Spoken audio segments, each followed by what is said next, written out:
There was once a man named Tordell from Evie of Orkney, and one fine day Tordell and his bonny young bride are collecting seashells by the shore. A tall humanoid being suddenly appeared and dragged her onto a boat.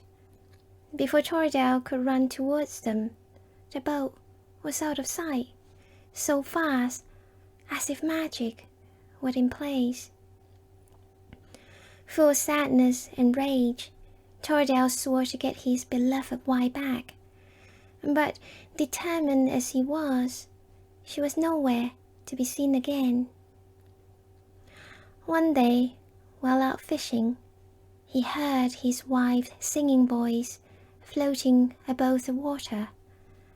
Her sad song told him to seek advice from a wise woman of Hoy. Tordell travelled to Hoy at once. The wise woman told him that his wife was held in Hildaland, one of Orkney's magical hidden islands.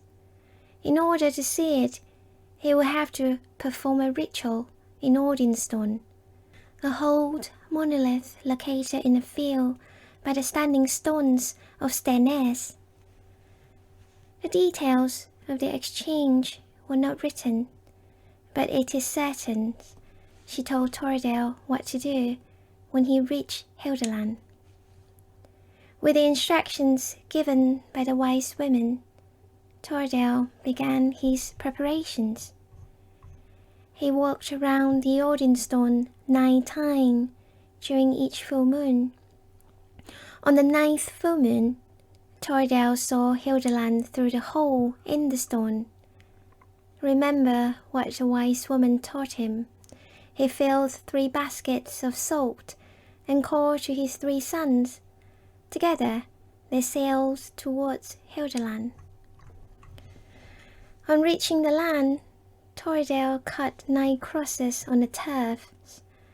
His sons then walked around the island 3 times, sowing 9 rings of salt. By doing so, he broke all enchantment and enabled them to lay claim on the island. A legend told how the inhabitants on the island roared and screamed, and soon took to the sea and disappeared. Who were the so-called tall humanoid beings live on Hildaland? And they were none other than the Finfolk, mythical beings unique to the Shetlands in Orcadian lore. Unlike Shetland, where the mythical being like Finfolk, Selkie, Merman are interchangeable, Finfolk in Orcadian lore are one of the kinds with no restrictions like the Selkie, who are only able to come ashore at certain times and often inserted in a romantic tale with human. The Finfolk, however, are neither romantic nor too friendly, with a reputation of prizing human captives for their spouses. They are truly amphibious, venturing between worlds as they wished. Hildaland was their summer home, the magical isle with rich barley and cornfields, and green hills and singing streams, surrounded by a magical bank of folk unseen by the mortal eyes. This is also the place where they keep their human captives. During the months of winter, upon the return of Terran, the winter spirits of the sea, the Finfolk retreat to their ancestral home of Finfolkaheem, a true mythical paradise situated at the bottom of the sea.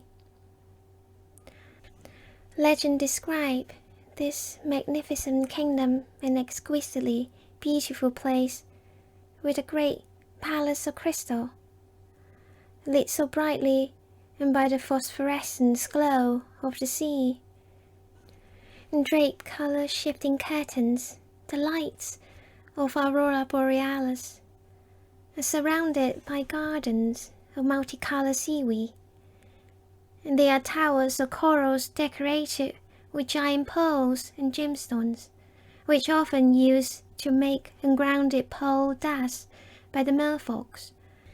It is said that the mermaid sprinkles the powder over their tails to make them sparkle.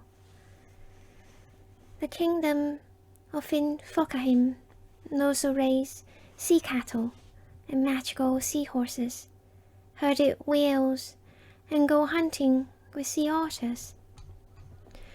Finfolk are said to be highly intelligent, humanoid-looking beings. Some later accounts describe them to have fins of fish on their legs. In Orcadian lore, the Finfolk retain the northern Scandinavian Finn's reputation as a powerful sorcerers and shapeshifters. Extremely territorial and took great displeasure to humans trespassing in their waters, they could punish seamen with terrible storms or reward them with calm sea waters. Besides resembling humans in shapes and form, Finfolk also live with family, and they have spouses and children like humans do, with male and female difference in appearance. Finmen are said to be tall, dark, with stern and gloomy face. They occasionally may deal with humans in exchange for their favorite silver. Renowned for their exceptional boating skill, the Finmen could row alone from Orkney to Norway or Iceland with just 7 mighty strokes of the oar, with some account described as a result with the use of their magic. Finn women, however, are born with the fishtails of a mermaid, which transform into lakes when they reach adulthood. Described to have incredible beauty with flowing golden hair and ivory skin, they prefer a human husband as a way to preserve their beauty and mythical charm. Such unions are said to bring about children born with webbed hands and unnatural gifts. If they were to marry the Finman, her beauty would soon fade, and eventually turn her into a Finhag. They were masters in curing diseases through mysterious rituals and herb lore. As a Finwife, they were often sent to shore to use their magic skill to earn precious silver for their Finman husband. Their skills sometimes had them mistaken as witches.